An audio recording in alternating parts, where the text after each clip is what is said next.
مرتبہ ولایت دیکھیں، پہنچ دیکھیں۔ آپ فرماتے ہیں میں ایک دن شونیزیا کے قبرستان سے گزر رہا تھا، اچانک میں نے کیا دیکھا کہ ایک قبر نظر آئی، میں اس قبر کے قریب بیٹھ گیا۔ جب میں بیٹھ گیا تو میں نے اپنے ہاتھوں کو اٹھا کے دعا کی، بہت دیر تک میں نے اپنے ہاتھوں کو اٹھا کے دعا کرنے لگا، یہاں تک کہ بہت دیر ہو گئی۔ آپ کے خادم شیخ بقا بن بطو کہتے ہیں میں پریشان ہو گیا، کیا بات ہے سیدنا شیخ عبد القادر جیلانی اتنی دیر تک قبر کے پاس بیٹھے ہوئے ہیں، اللہ اکبر۔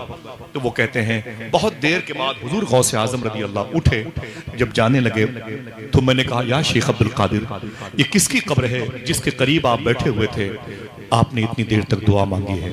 حضور غوث اعظم فرماتے ہیں یہ قبر میرے استاذ شیخ حماد دباس کی قبر ہے۔ سبحان اللہ۔ غوث پاک کے استاذ کا نام تھا شیخ حماد دباس، شیخ حماد دباس۔ ان کے نام پر ایک آدمی سبحان اللہ بولے، سبحان اللہ۔ نام یاد رہے گا، حماد دباس۔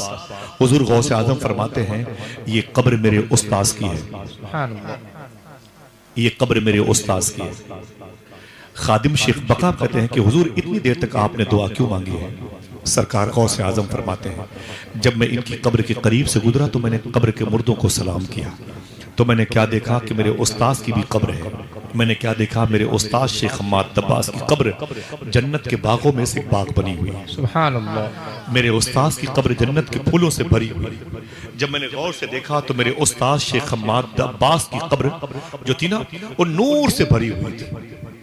وہ کہتے ہیں پھر تو غوث پاک فرماتے ہیں جب میں نے اپنے استاذ کو دیکھا تو بڑے خوش تھے، ان کے جسم پر جنتی لباس تھا، لیکن میں نے غور سے دیکھا تو ان کا جو داہنا ہاتھ تھا وہ یوں تھا۔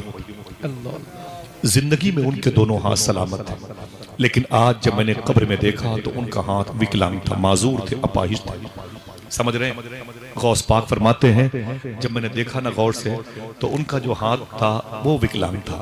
میں نے اپنے استاذ کی طرف توجہ کی نظر ڈالی اور میں نے کہا استاذی، سلام کیا، آپ کی قبر جنت کے باغوں میں سے ایک باغ ہے، لیکن آپ کا ہاتھ تو یوں ہے، ہاتھ کیسے خراب ہو گیا؟ تو آپ کے استاذ کھڑے ہو گئے، بولے اے شیخ عبد القادر تجھے یاد ہے؟ تجھے یاد ہے؟ فرمایا کیا؟ تو آپ کے استاذ کہتے ہیں ایک مرتبہ سردی کے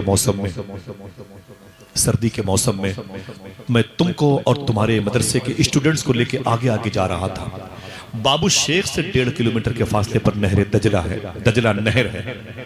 جب میں اس کے قریب سے گزرا نا تو سردی بہت پڑ رہی تھی۔ اس دن میں نے ٹرائی کرنے کے لیے دیکھوں تو صبر کرتا ہے کہ نہیں، میں نے اپنے اسی ہاتھ سے مجھے زور سے دھکا مارا تھا اور اس نہر دجلہ میں تجھے گرا دیا تھا۔ سردی بہت زیادہ تھا، تو نہر دجلہ میں ڈوب گیا، نکلا تیرے کپڑے بھیگ گئے تھے، تو نے مجھے کچھ نہ کہا، صرف صبر کیا۔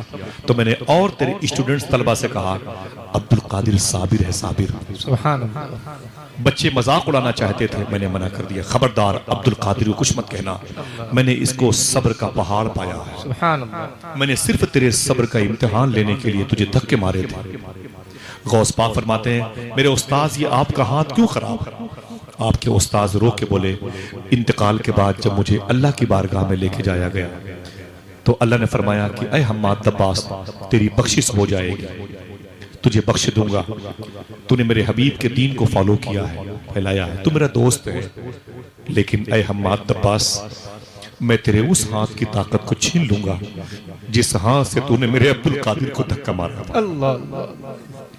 کہتے ہیں اللہ نے فرمایا اے حماد دباس سن، تو نے اسی ہاتھ سے نہر دجلہ کے کنارے پر میرے عبد القادر کو نہر میں پھینک دیا تھا، ساری نعمتیں تجھے ملیں گی لیکن تیرے اس ہاتھ کی طاقت میں تجھے واپس نہیں کروں گا۔ میرے اس ہاتھ کو یوں کر دیا گیا، اے عبد القادر میں جب ادھر دیکھتا ہوں تو خوش ہوتا ہوں، اللہ کو یاد کرتا ہوں، لیکن جب داہنا ہاتھ مجھے نظر آتا ہے وکلانگ تو پھر مجھے تو یاد آتا ہے۔ تو غوث پاک فرماتے ہیں اے میرے استاذ پریشان مت ہو۔ غوث پاک نے فرمایا میں نے اپنے ہاتھوں کو اٹھایا دعا کرنے کے لیے، میں نے کہا اے میرے مولا تجھے اپنے حبیب کا واسطہ میرے استاذ کے ہاتھوں کو درست فرما دے۔ سبحان اللہ۔